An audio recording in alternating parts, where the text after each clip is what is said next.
dia Dajjal. Di zaman Nabi Isa berganti nama menjadi Yudas Iskariot.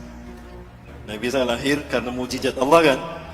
Kalimatullah, disebutnya kalimatullah. Karena lahir karena kalimatullah.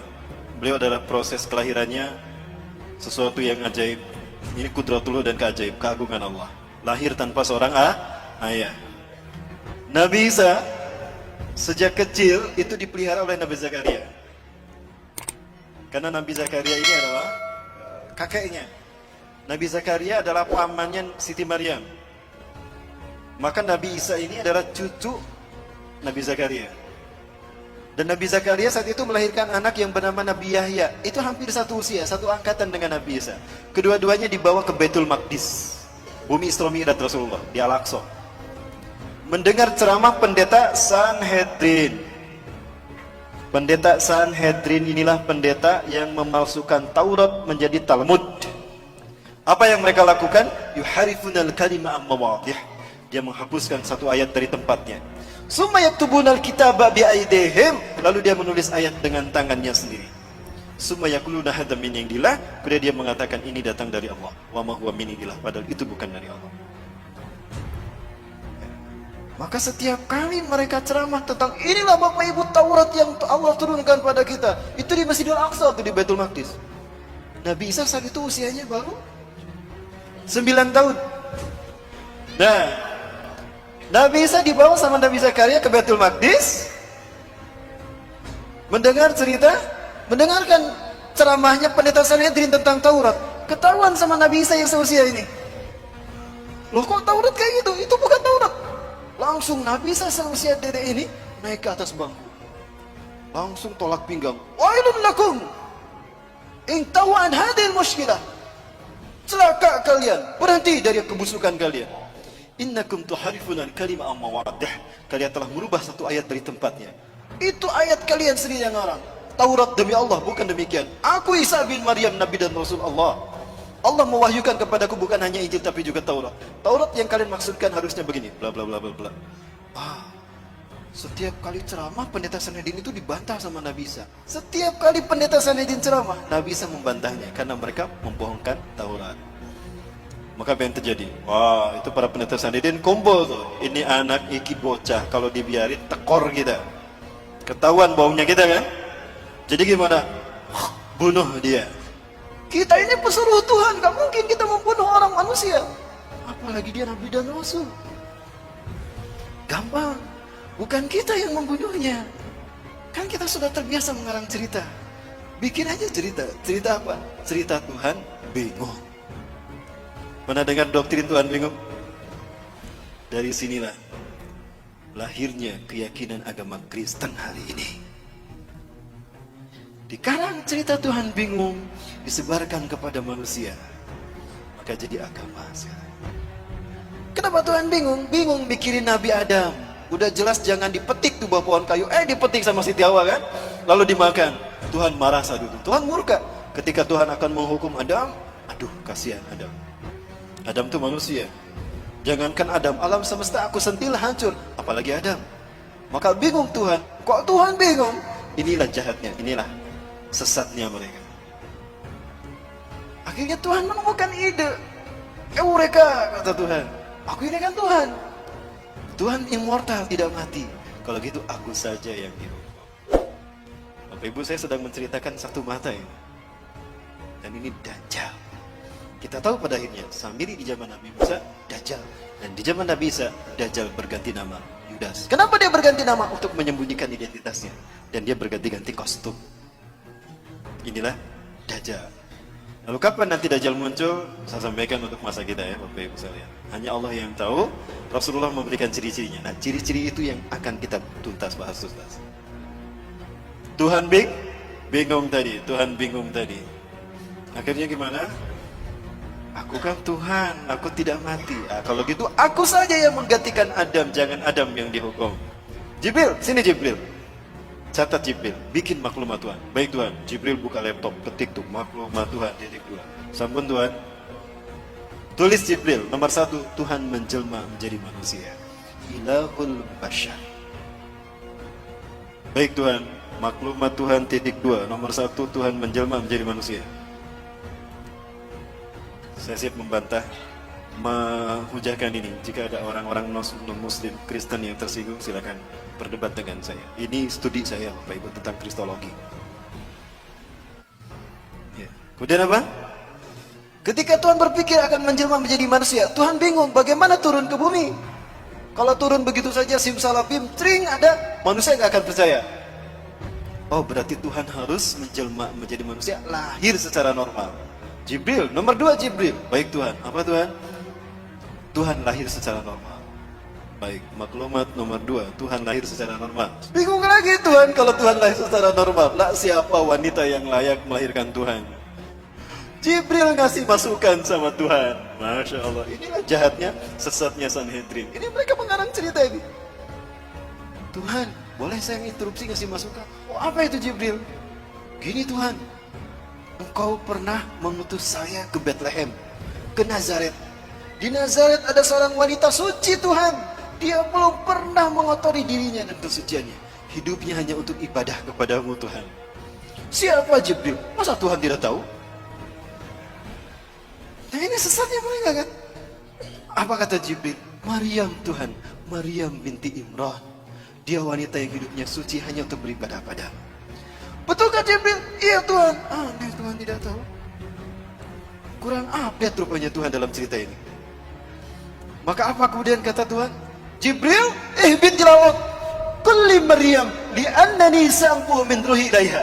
Jibril, turun kamu ke Maryam, sampaikan pada Maryam, kalau aku akan meniupkan sebagian ruhku ke dalam rahimnya. Maka Maryam pun hamil mengandung Yesus Kristus, melahirkan sang penebus dosa. Tuhan lahir menjelma menjadi manusia untuk menebus dosa Adam. Artinya menebus dosa manusia. Maka Tuhan harus mengorbankan dirinya demi dosa, menebus dosa manusia, agar bukan manusia yang dihukum. Inilah cinta kasih Tuhan. Betul tidak Bapak Ibu? Dari sini lahir doktrin agama ini kan? Allahu Akbar. Cerita ini pun dikarang, disebarkan kepada raja-raja Herodes, raja-raja Romawi. Yang terhasut saat itu adalah Herodes. Maka semuanya faham kalau Nabi Isa itu adalah Tuhan yang menjelma menjadi manusia. Makanya mereka mengatakan Innallaha Isa bin Maryam. Laqad kafara alladziina qalu Innallaha Isa bin Maryam. Surat Al-Maidah ya. Sungguh kafirlah orang yang mengatakan Allah itu Isa bin Maryam. Nah ini dari kalangan orang-orang ini, pendeta Sanhedrin yang di zaman Nabi Zakaria mereka memasukkan Taurat menjadi Talmud. Dan ini bujuk rayu siapa? Dajjal. Kemudian Bapak Ibu yang dirahmati Allah, maka ketika cerita ini disebarkan, fahamlah Nabi Isa kalau nyawanya terancam. Maka Nabi Isa pergi meninggalkan Palestina, meninggalkan Yerusalem, meninggalkan Al-Quds, mengembara. Saat itu usianya genap 12 tahun. Mengembara Nabi Isa alaihissalam, ada satu kaum di mana kaum itu banyak yang buta sejak lahir, diobatin oleh Nabi Isa alaihissalam. Bismillahirrahmanirrahim. Diusap, sembuh. Masaha yamsahu masihan wa mashatan. Mashan wa mashatan. Diusap, mengusap itu masaha. Maka orang yang mengusap disebut masihun al-masih. Man anta? Kaifa tastati an tusliha hadzal an? Siapa Anda? Bagaimana Anda bisa menyembuhkan buta mata saya ini? Aina ya? Apa kata beliau? Aku Isa bin Maryam. Aku Nabi dan Rasulullah. Berimanlah kepadaku. Engkau Nabi dan Rasulullah? Iya. Allah telah mengutusku menjadi Nabi dan Rasul bagi kalian. Dijelaskan dakwah Nabi Isa. Berimanlah mereka. Salah satu dari mereka yang beriman bernama Barnabas. Mengembara lagi. Ketika mengembara lagi, ada pula kemudian ada yang beriman lagi. Di antara mereka ada yang penyakit sopak belang, diusap oleh Nabi Isa. Bismillah, dengan kodrat Allah, dengan izin Allah sembuh tuh. Bismillahirrahmanirrahim. Masaha yamsahu, diusap, sembuh. Siapa Anda? Kenapa Anda bisa menyembuhkan? Demi Tuhan, bukan manusia yang bisa menyembuhkan ini. Aku manusia, aku Isa bin Maryam. Hati-hati, aku Isa bin Maryam, Nabi dan Rasul kalian. Dakwah mereka. Didakwahi mereka sama Nabi Isa, berimanlah mereka. Salah satu di antara mereka bernama Yakobus. Terus berdakwah tuh kemana-mana. Di antara mereka beriman semua. Kemudian ada 12 orang. Ada 12 orang yang kemudian menjadi murid Nabi SAW. Kemanapun Nabi Isa pergi, mereka menemaninya. Itulah yang kita kenal dengan sebutan Hawariyun. 12 orang. Nah, ini Bapak Ibu sejarah Nabi Isa. Nah, Dajjal masuk ke tengah-tengah Hawariyun. Jumlah mereka yang tadinya 12 menjadi 13. Siapa dia? Yudas Iskariot. Dajjal dia, Bapak Ibu. Hati-hati kalian. Iblis telah masuk ke tengah-tengah kalian, kata Nabi Isa. Hati-hati, iblis ada di tengah-tengah kita. Mereka menyangka iblis itu yang tidak terlihat, padahal iblis yang dimaksudkan adalah Yudas. Siapa yang paham itu? Barnabas. Pengikut Nabi Isa yang paling jeli dan cerdas. Dialah yang menuliskan kembali Injil yang benar, sehingga disebutlah Injil Barnabas, yang kemudian dituliskan kembali oleh Ashabul Kahfi. Siapa yang menulisnya Ashabul Kahfi? Pimpinan Ashabul Kahfi, Maximilianus. Bapak Ibu yang dirahmati Allah, terungkap semua misteri ini kan? Semua fitnah sejak zaman Nabi Musa sampai Nabi Isa. Nanti kita bedah di masa fitnah di zaman kita. Di zaman Nabi Muhammad ada sosok yang diduga Dajjal. Dia bernama Ibnu Soyad. Ciri-cirinya mirip Dajjal, tapi ternyata dia bukan Dajjal. Ya. Rasulullah belum pernah bertemu Dajjal. Yang pernah bertemu dengan Dajjal adalah Tamim Ad-Dari, seorang sahabat dari Persia, sekampung dengan Salman Al-Farisi. Dia adalah seorang pelaut. Dia melihat Dajjal dengan mata kepala sendiri. Ini satu dalil kuat bagi kita bahwa Dajjal itu manusia, bukan Fomeo. Setelah sampai kepada momen terkait dengan Yudas Iskariot ini, pengkhianatannya, Allah berfirman pada Nabi Isa, Isa bin Maryam, aku akan menyampaikan engkau kepada saat di mana engkau akan aku angkat. Bapak Ibu silakan buka Quran surat Al-Imran ayat 55. Nabi Isa merasakan akan ada pengkhianatan dari Yudas Iskariot dan kaumnya. Para pendeta Sanhedrin berhasil menipu Raja Romawi yang bernama Herodes, atau orang menyebutnya Herodus yang agung, the Great Herodus. Maka saat itu Herodus dan pasukan Romawi datang mencari-cari Nabi Isa untuk menangkap Nabi Isa dan menyalib Nabi Isa alaihissalam. Allah wahyukan itu pada Nabi Isa. Maka Nabi Isa memahami itu, kemudian Nabi Isa berfirman. Ada dalam Quran surat As-Saff.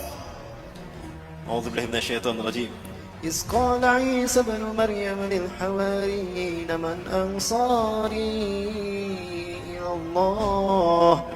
Surat As-Saff. Ingatlah ketika bersabda Isa bin Maryam kepada Hawariyyin, siapakah yang akan menolong aku untuk menegakkan agama Allah? Qala al-hawariyuna nahnu ansarullah. Itu saat terakhir perpisahan dengan Nabi Isa. Kemudian Nabi Isa mengatakan, kelak di antara kalian ada orang yang berkhianat kepadaku dan dia menggantikan tempat kedudukanku. Ya. Kemudian apa yang terjadi Bapak Ibu? Datanglah seseorang kepada Nabi Isa dan kaumnya Hawariyun. Intabi'u antum. Bersembunyilah kalian. Wa anta ya Masih Nabi Allah. Anda juga Nabi Allah. Anda harus bersembunyi. Kenapa? Sesungguhnya Herodes dan tentaranya Romawi dan juga para pendeta Sanhedrin sekarang datang untuk menyangkap Anda dan menyalib Anda Tuanku. Maka Nabi Isa kemudian memerintahkan kaumnya bersembunyi, termasuk Nabi Isa pun bersembunyi. Bersembunyilah semuanya. Nah, Herodes bilang, aku tahu kalian bersembunyi di sekitar sini. Begini saja, kata Herodes, aku tawarkan dengan bijaksana. Siapa di antara kalian yang memberitahukan di mana Al-Masih bersembunyi? Aku tidak akan menangkap kalian. Yang aku butuhkan Al-Masih. Siapa di antara kalian yang mau memberitahukan kepadaku di mana Al-Masih bersembunyi? Aku akan berikan dia sepertiga harta kerajaan Pontius Pilatus atau harta kerajaan Herodes. Dan aku akan mengangkatnya sebagai patih kerajaanku. Yudas Iskariot, Dajjal. Aku butuh kekuasaan untuk mempengaruhi manusia. Dan aku butuh harta untuk keliling dunia. Aku saja yang memerintahkan. Pucuk dia cinta ulam. Tiba kata dia. Keluarlah dia. Berbicara kepada Herodes. Ya, berbicara kepada siapa? Herodes, Raja Romawi. Aku tahu di mana Al-Masih bersembunyi. Ikuti aku. Ketika dia akan masuk ke tempat Nabi Isa bersembunyi, di situ Allah berfirman kepada Nabi Isa. Quran surat Ali Imran ayat 55. Iz qala Allahu ya Isa. Iz qala, ingatlah ketika berfirman. Ingatlah Muhammad qala ketika berfirman. Siapa? Allah. Ya Isa, hai Isa, ini mutawaffika. Kalimat mutawaffika, wafat itu bukan berarti mati. Sesungguhnya aku akan mewafatkan kau. Itu artinya bukan mematikan kau. Wafat tidak selamanya artinya mati. Di dalam surat Al-An'am ayat ke-60 Allah berfirman, A'udzubillahi minasyaitonirrajim. Wa huwal ladzi yatawaffakum bilail wa ya'lamu ma jarahtum fin nahar. Dialah Allah yang telah menidurkan engkau di waktu malam dan Allah mengetahui apa yang kalian lakukan di waktu siang. Artinya wafat ini bisa berarti tidur. Berarti Nabi Isa kalimat ini mutawafika, sesungguhnya aku akan menidurkan engkau Isa. Jadi Nabi Isa ditidurkan, tidak dimatikan. Warafuka ilayya, dan aku akan mengangkatmu ke sisiku. Artinya Nabi Isa diangkat dengan fisiknya. Wa mutahhiruka minal ladzina kafaru, dan aku akan membersihkan namamu dari orang-orang kafir.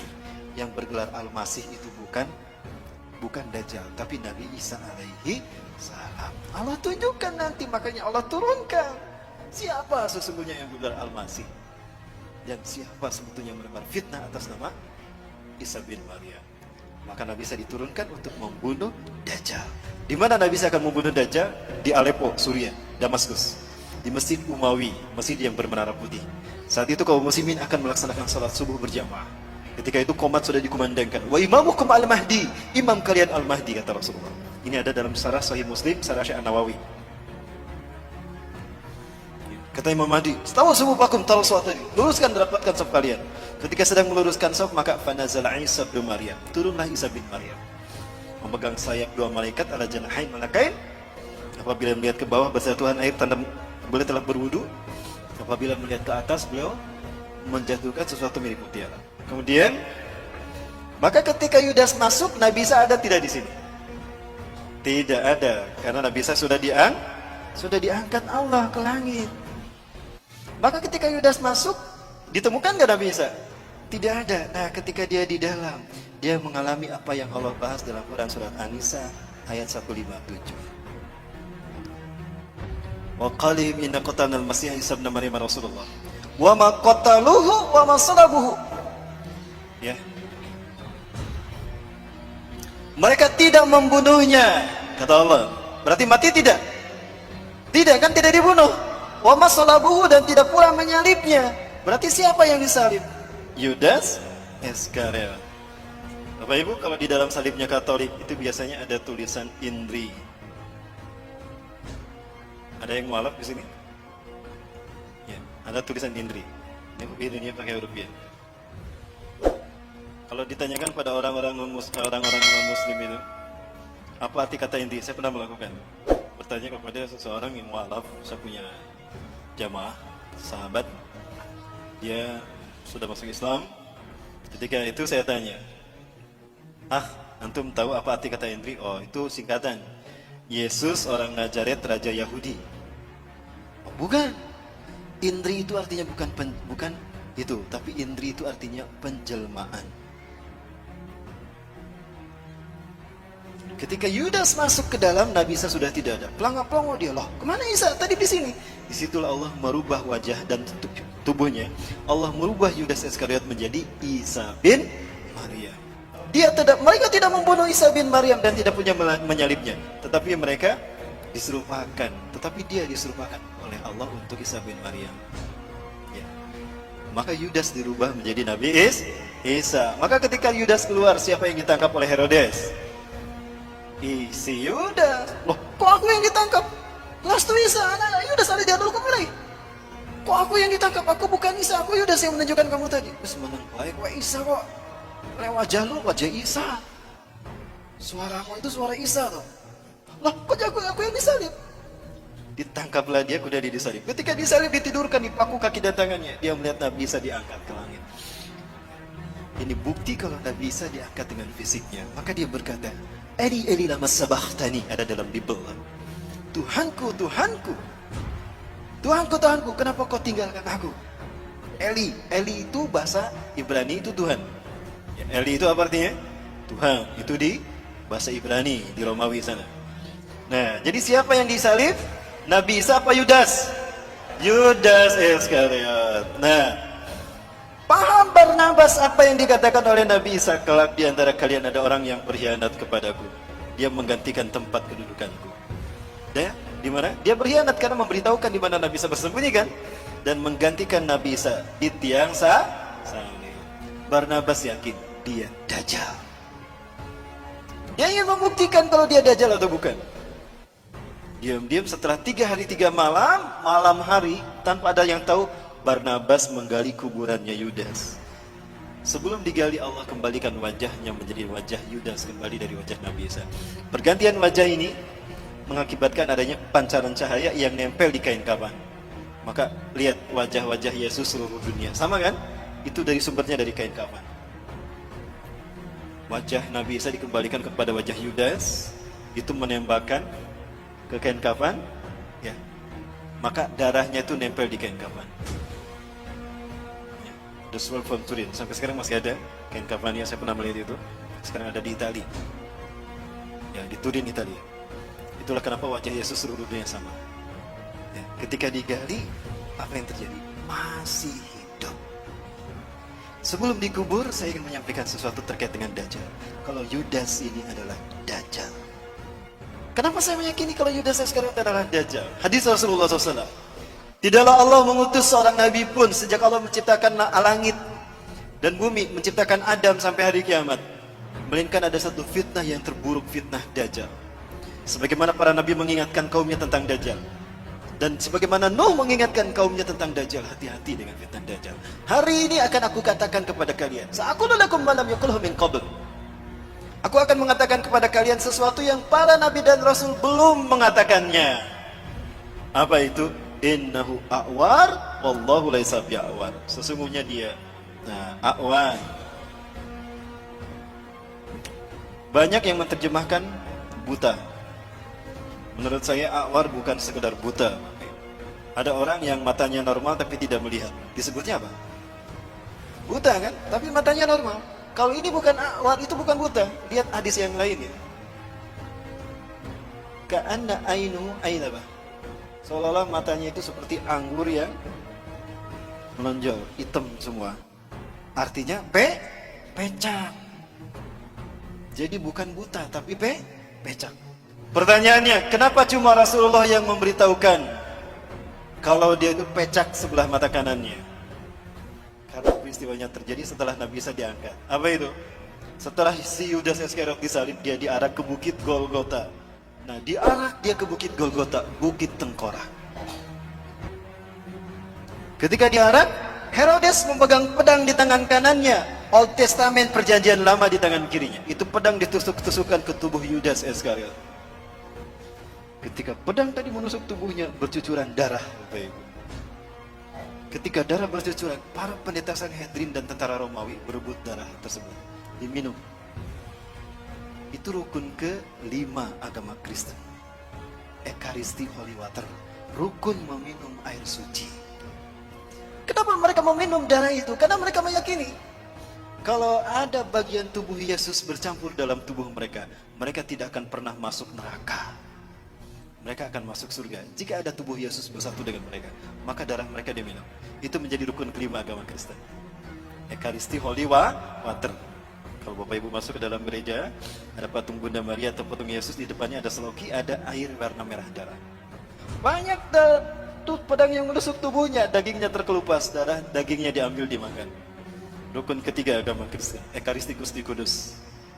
Selesai kebaktian, mereka berbaris untuk keluar, pendeta pastor pegang nampan di depannya kan, bagi-bagi kue kecil.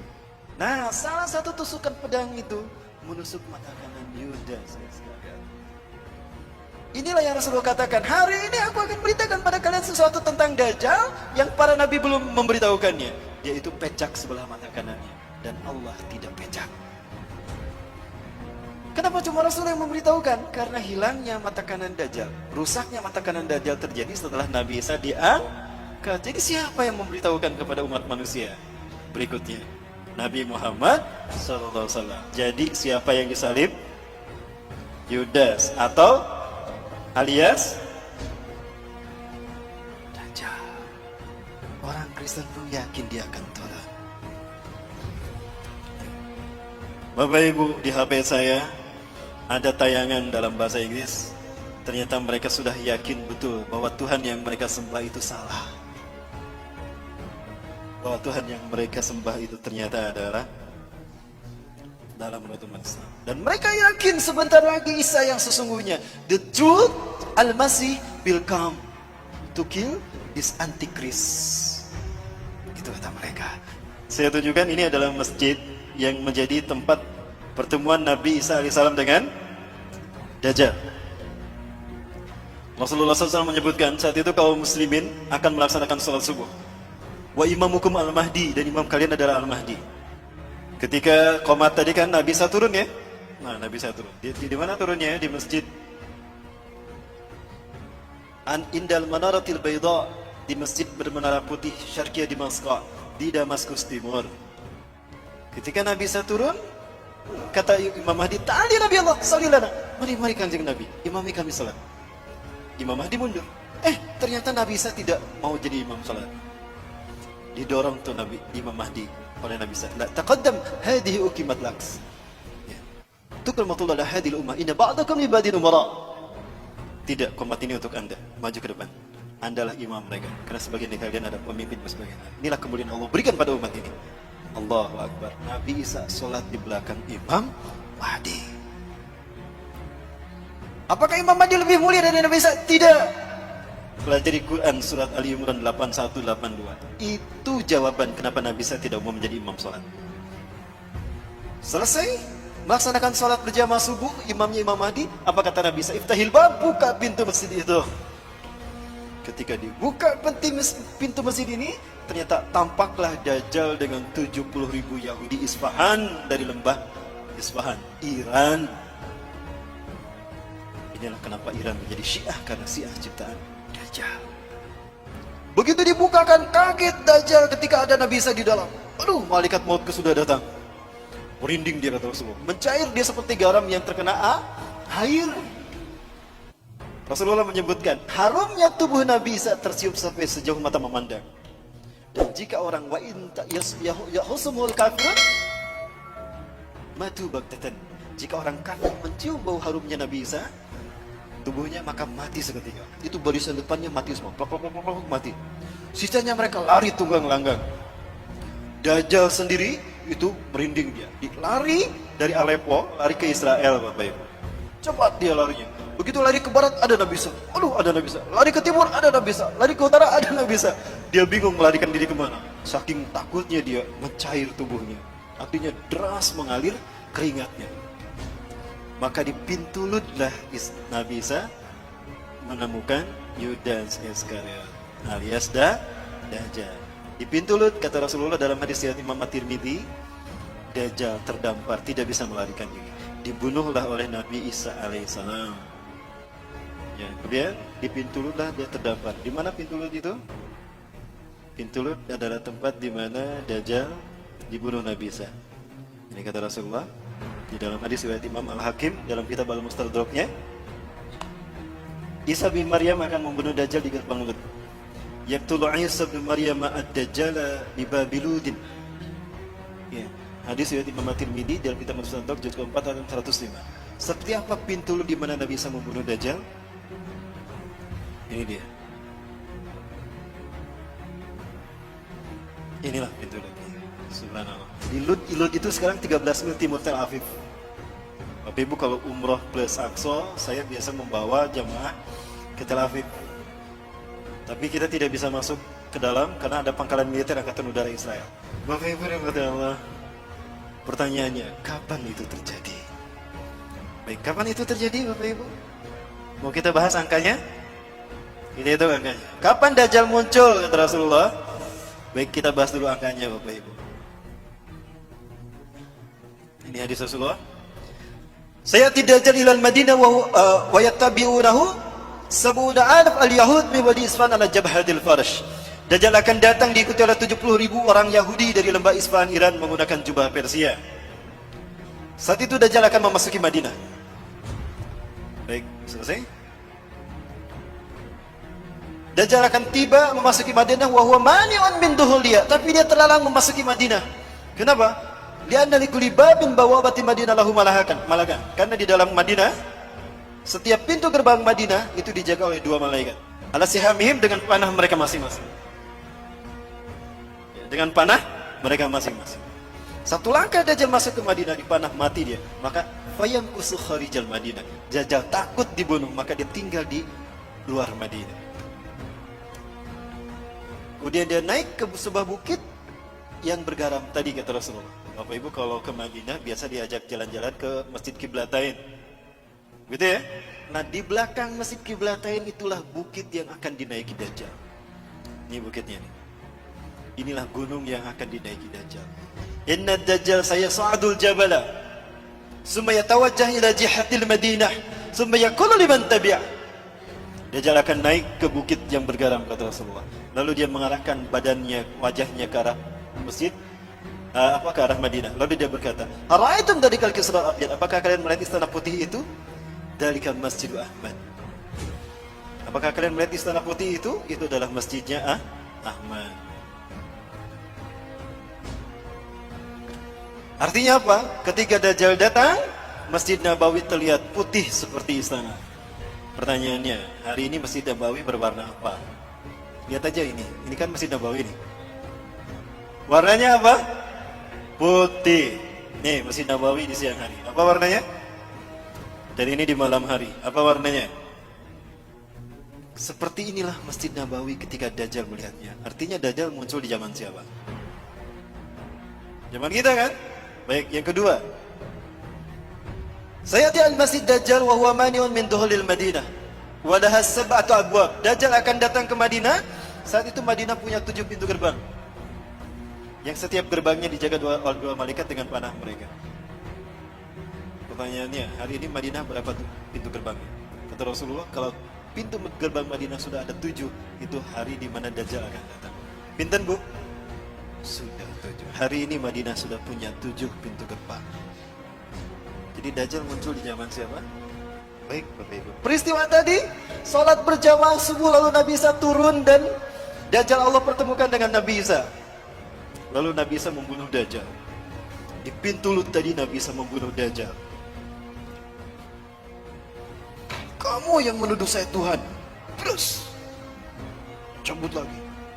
Padahal kamu adalah makhluk terkutuk. Terus, gitu Dajjal. Menyakitkan sekali.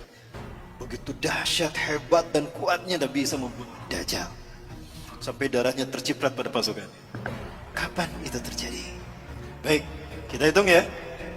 Hanya Allah yang tahu, tapi Rasulullah memberikan kisi-kisi pada kita. 100 tahun sekali Allah akan membangkitkan seorang mujadid reformis. Bukan Nabi, bukan Rasul, tapi mujadid yang tugasnya satu, membersihkan Islam dari ajaran sesat. Islam bersih sebagaimana Rasulullah dan para sahabatnya. Kemudian Imam Mahdi ini, mujadid ini akan membuat Islam memimpin dunia. Seluruh dunia akan dipimpin oleh Islam. Itu 100 tahun sekali terjadinya setelah Rasulullah wafat. Pertanyaannya, abad kejadian Islam sebelum kita siapa? Turki Utsmani. Turki Utsmani berakhir di tahun berapa? 1924. Baik, andaikan ini abad kejayaan Islam sebelum kita. Sepakat ini abad kejayaan Islam sebelum kita? Tambah 100, berapa? Berapa? 2024. Saiki tahun pinten, Mas? 2019. Berapa tahun lagi? 5 tahun lagi. 5 tahun lagi? Berarti ini adalah tahun tersulit bagi kita tinggal di muka bumi. Bapak Ibu sekalian, 5 tahun ini saya potong menjadi 3. Kenapa 3? Ini kata Rasulullah dari hadis riwayat Abi Umamah. Betulkah 3 tahun lagi? Nantikan di episode yang akan datang. Barangkali itu dulu Bapak Ibu yang dapat saya sampaikan, lebih dan kurangnya mohon maaf. Yang benar dari Allah, yang salah dari kelipan saya pribadi dan saya bisikan astagfirullahaladzim. Ya, terima kasih Bapak Ibu. Hadanallahu wa yakum. Assalamualaikum warahmatullahi wabarakatuh.